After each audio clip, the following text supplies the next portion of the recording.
Straight. Stream is live. Oh, there. We're live. Are we live on? Okay, we are live. Go live on Instagram. And we are good to go. Nice. Okay, we'll crack on. All right. So the subject and the agenda. Can you hear me okay? I'm using this new headpiece thing. You've got a little bit of a did you ever see that meme that's going around with the pilot going? I'll try and pull it back from my mouth as much as I can. But... No, that's too far. Closer. Making it worse. No. Hello. Oh, Jesus Christ. And we're back to 0 viewers. So the agenda for this, I suppose it was a bit of a last minute agenda. Apple have released a new update in the last few days. I don't know exactly when this actually came out, and I don't know if it's actually even live yet.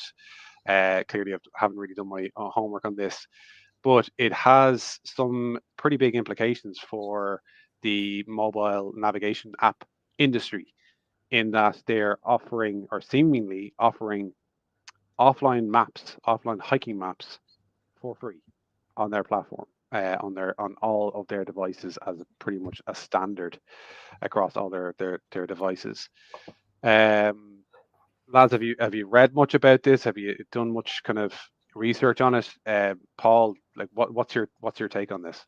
There's nothing much too new really here. I suppose the significant elements are that they're offering kind of topographic maps. But I want to emphasize, this is something that we've done on Hiker, about a year and a half ago. So I'm glad to see Apple finally joining the boat that we set sail on a long time ago.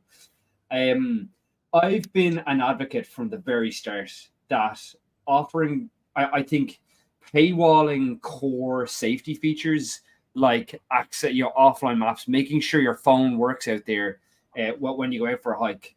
It should not be a bare minimum. There's no logical reason for it. There's no cost reason behind it. If anything, users who are offline are generally cheaper than not making network requests.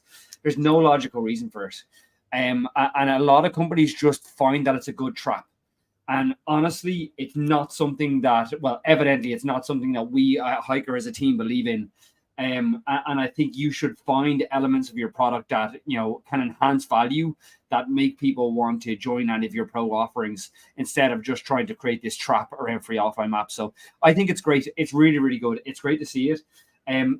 Obviously we feel that we have a strong differentiation with having our, quality maps and quality content that we have in our product there.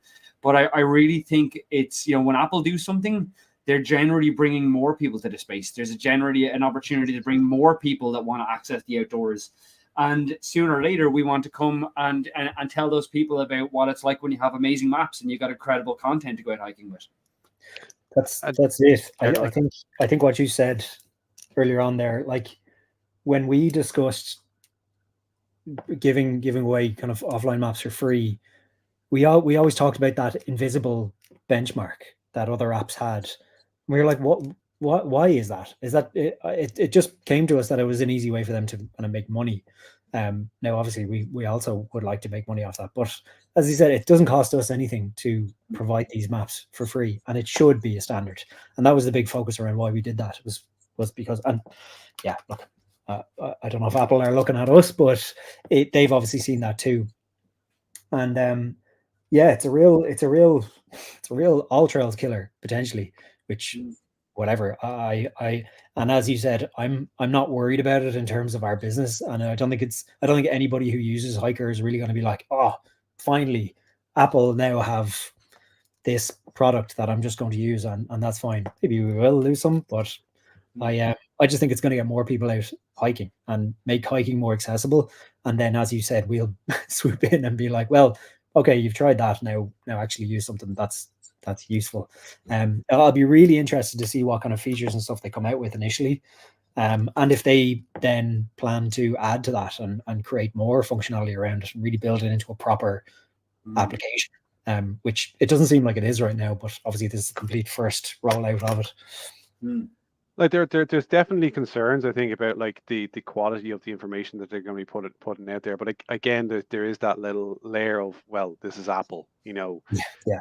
They rarely will go out with like something pretty, subpar. Like Mm. there's a lot of like dodgy trail content that's out there. Like there's how many times have each of us gotten like lost because of another application, not hiker, because of another application, and that's just so much trail content out there. But I can't imagine. And like, correct me if I'm wrong, anybody who's watching this, that Apple are actually going to go out and publish dodgy trail content that's actually going to get people lost.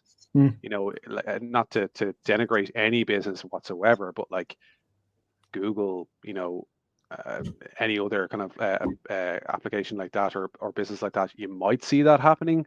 OSM, like they'll self-admit that, like or OpenStreetMap, they have tons of trail content out there that is just, it's on private land. It's the trail is eroded completely. It never existed in the first place. Someone just made it up. They do admit that, but I can't like, where is the data coming from on Apple Maps? I think, like, look, it's important to recognize, first of all, that like incorrect trail data is something that affects everyone. It affects Hiker. It can affect other organizations. It can, it does. And I don't think anybody's hiding away from that. What really matters to me is you're giving people the backup sources as much as possible to help, even in that situation there, they have other information to back up and validate there, because no source is going to be perfect. Even with satellite maps of the entire Earth, you still can't know and see everything everywhere and fully plan these, because the reality is something that is now may not be tomorrow. From that, like from as simple as like a mudslide or an avalanche to land that was public no longer being public. We've seen this with trails in the UK, where I remember only a couple of months ago, there was quite a relatively popular long distance trail there. And we got a message from a guy, and he was like, oh no, that's a housing estate now. That is not a hiking trail. And that is just the reality and nature of the world that we live in. But I think, within Hiker, some of the things that we like to do to combat that is, first of all, offering really good maps from sources and from companies that we depend on, from your Purple Lizards, from your Harvey Maps, from Compass, from East West here in Ireland. These guys go above and beyond to really check and validate their information, and not only that, but continuously update it. And I think that forms an incredibly important bedrock to what we do on Hiker, and that helps us, what I think, have air quality shine beyond what the others have. But again, look, it is a challenge for us and always will be. But I think you raise some really valid concerns. In fact, if you remember when Apple Maps was first released, where they had this issue of spurious airports, so there was like they had like about 6 or 7 airports in around Dublin, because there was lots of housing estates called like Airfield Housing Estate. And so Apple were like, Airfield Housing Estate, that must be an airport. And so they just had like random airports put in the middle of nowhere. And that's what they had. And I'm sure they're going to make the same mistakes with trails. And that does frustrate me, because first of all, I think they have a lot of responsibility, particularly for the cohorts of people they're bringing in there, but they're not offering people a backup. There's no higher quality maps behind it. Yeah. And that is where things can get dangerous, because there is no fallback for people. Yeah, like that, like we've seen increasing volumes of reports in the news of people getting lost, even using like navigation apps, and getting into danger. And that's the concern I would have, that yes, this is opening the doors for a lot more people to get into the outdoors, to discover hiking for the first time. Maybe like Apple are now can just target all of their users and say, hey, go for this hike around, Pennsylvania, go to what was the name of that park that I looked at, Tennessee State Park, like go to your local forest, and they'll go ahead, they'll do that, but the map might be, as we just pointed out, it could be like dodgy information, and they end up in a tricky situation. So the volumes of people now that is accessible to is humongous, because you're talking about half of the people in the world that have smart devices, smartphones, I mean, are Apple phones. That's half like that's exponentially more people than use All Trails or Strava or Gaia or Hiker or any of these mobile apps. You're talking about half the population of the smartphone, population of the entire planet, which is absolutely huge. So that's I suppose the major concern for me, and I suppose all the mountain rescue and the search and rescue teams that are out there. It's something that I'm sure that is on their minds, that they're like, right, we need to like brace ourselves for potentially more issues here. So yeah, look, there's huge positives to this because it gets more people outdoors, safely in one way, but it also opens up potential issues on the other side. And I guess the responsibility is on the individual to make sure that they're improving their skills and looking in the right places, but it's also on Apple to make sure that they're providing those people with correct information. Yeah, I think there's a lot of interesting things to come from this, and like I suppose the interesting questions are where it's going to go, and I suppose for me that kind of bridges on to another question of AI and hiking and the outdoors, and what does that mean? Where does it go? Where can it go? And I think there's a lot of interesting elements there. And that's why, I definitely will be keenly watching this Apple space and to see what they make of it. Apple do have a strong track record of trying some of these things and then kind of quickly backtracking and kind of giving up on it. So I would say, honestly, that's possibly the most likely outcome. But I think for a lot of companies in the kind of outdoors hiking space, map space, there is a lot of questions now of what is the implications of AI? How should we consider the use of AI? And even from my own perspective, I'm thinking on, every day, like, what are the mechanisms in which AI can, enhance the experience? And kind of, I think one of the big things is how can AI have an implication of like getting people, out of devices in some ways and more focused on the outdoors and not having to look at their devices often. That's an interesting element of it as well. Automatically routed routes based upon AI. This is something that can and does happen. And you'll actually remember from when we were at the World Trails Conference in Greece, and there was a company working on that where they would take satellite imagery and try to LiDAR imagery, and they would try to identify hiking trails through mountains that would actually penetrate through the canopy of like trees. So there definitely is a lot happening in this space. I'd love to hear anybody, in the comment section, of any thoughts that anyone else has around how they think AI might be applied to hiking, what the implications could be, what the implications for the outdoors are. Well, actually, just before, I suppose let those comments come in if they are coming in. But one of the things that someone actually mentioned there, which is a really, really, really good point, is that they finished through hiking the Southwest Coast Path using Hiker, and some of our information is wrong. So this just like furthers the point. Like, yes, some of our information can be wrong. We have 100,000 trails roughly around the world.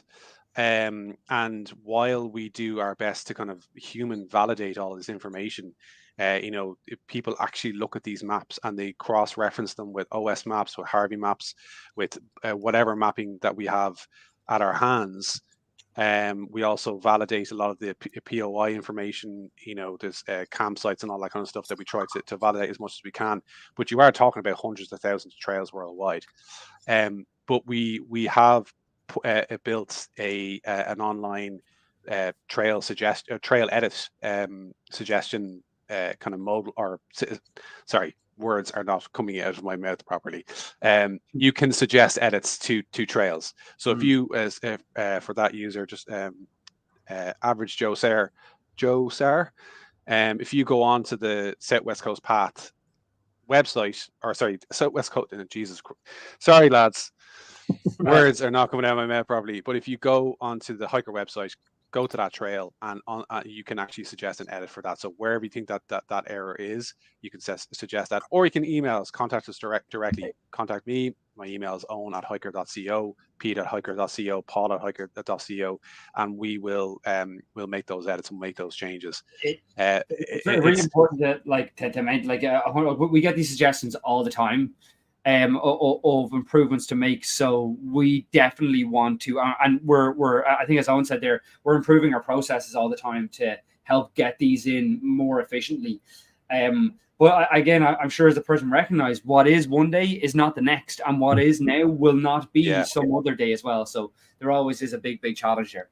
Well, that's I suppose that's why when we were talking about Apple Maps and them just offering this generic topographic vector based layer, like that's where we have advantage in that if you're hiking the Southwest Coast Path, you've got your OSGB maps, you've got your Harvey maps in certain areas, you've got our kind of map layer, then you've got our trail data as well. So it's about multiple sources and making the right decisions.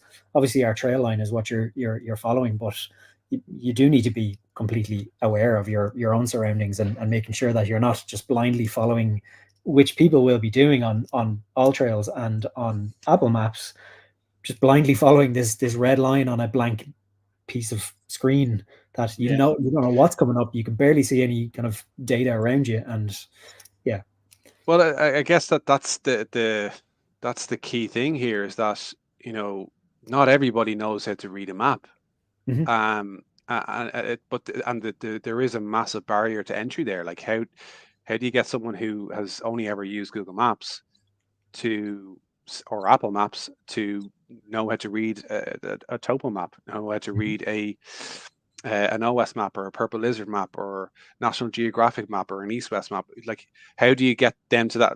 Apart from doing like the courses that we've done and many thousands and hundreds of thousands of people have done, but the vast majority of people haven't.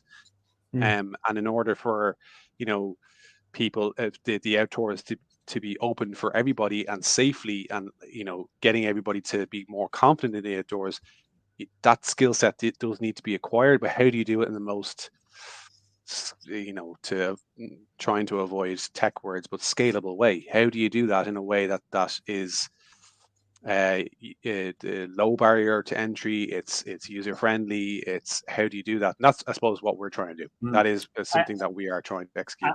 I want to emphasize, core to why we had such a focus on adding really great maps to our application, Harvey, East West, all these amazing organizations around the world there, is because of the very reason that we're talking about. That you need multiple sources to back these things up there. There will be issues within all trails. There will be issues within Apple Maps trails. There will be issues within hiker trails, albeit we hope less because of those sources that we use. But it's still really, really important to bring those really great sources as backups, that when things inevitably, particularly when you're walking, what is the Southwest Coast Path? I think it's almost exactly 1,000 kilometers or 690 miles or so. You are inevitably going to find issues there. There is so much trail that there is going to be some issues and changes along there.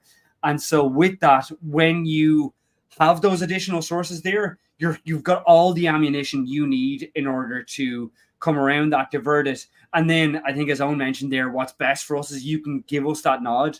And I think one thing we really pride ourselves on is our responsiveness. And when we do that, we're getting on top of that. We're letting you know the fix we've made, or if we don't add that fix in, the reason why we didn't add that fix in, and we're communicating that out as quickly as possible. I think that's one of the things that people have really appreciated, that there is that responsiveness. It's very clear what's going to happen because they've reported this.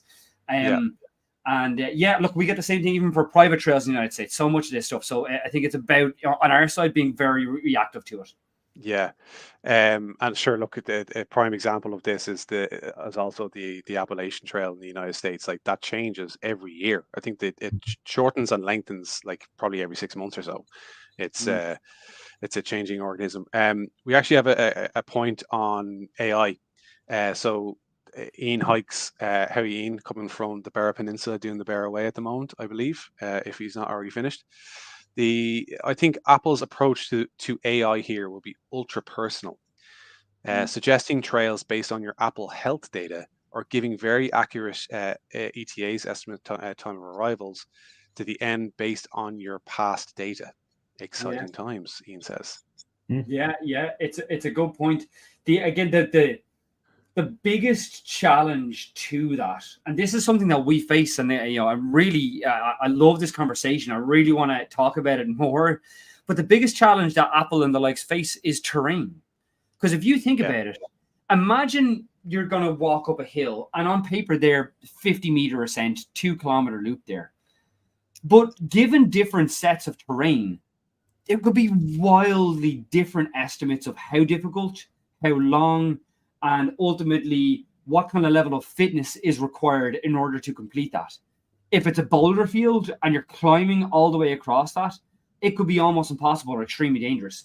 You could be, 6 inches deep in mud for the entire terrain there, or it could be, a tarmac, or concrete path all the way around there. So those variances that there's not amazing data yet about in the real world could result in very, very bad predictions for what is suitable for one person and not for another. Yeah. Okay. Sorry, to have one last comment there from Average Joe Sir again. I use Hiker OS app, Harvey Map, Foot Map, and Google Maps when in towns. I liked the Hiker app because because you can do your map measure tool during the day, and it shows you various amenities. Yeah, absolutely. Yeah. It's all that layered information that we have on top of the maps. So just before we finish up, does anybody have any other points, Pete? Do you have anything else you wanted to say on anything like that? No. Good. Oh, good. Before we go, just want to mention as well that the Hiker group on Facebook is growing very fast, and it's class to see the community there. So just to give you a bit of insight to anybody who's watching this who hasn't joined it yet, we started the group as a way to kind of, I suppose, build in the open, allow people to see how we are actually building Hiker and to contribute to it in a much bigger and more meaningful way. Our community has been critical to the growth of the platform, and we want to just open the doors a little bit more and use our community to help us to grow it in the right put it in the right direction. So if you haven't done already, go over to Facebook. I'll actually just share the screen, show you exactly what to look for. I can't put links up in this for some reason, which is really annoying. I'll share my screen. Share screen. Hopefully this is going to work. So this is, can you guys see that? Yeah. Oh, nice. Yeah. It's probably a little bit tiny. You can't really see it at all. But so people are sharing their own stories. There's Ian who just asked that question, enjoying a lovely coffee or beer. Coffee or beer? Beverage. Oh, coffee. Coffee. I don't know what kind of coffee you drink beer. So yeah, people obviously sharing their own images of their recent hikes and stuff like that. Some really cool stuff that's going in there. But I suppose discussions around what are people's experience in using maps, what are people's experience in the outdoors, and talking about the actual building of the app as well, sampling some features, all these different things that we want to test on in the group, and just raise these really important discussions. So just if you go over to Facebook, search for the name there, it's the Hiker, the Hiking Maps app, join it and join the discussion. So that's all from us. Oh, we got in with some weird little triangle thing. That's all from us. Thanks for tuning in, and we'll be back next week with another chat about something. All right, cheers, guys. Cheers. Bye.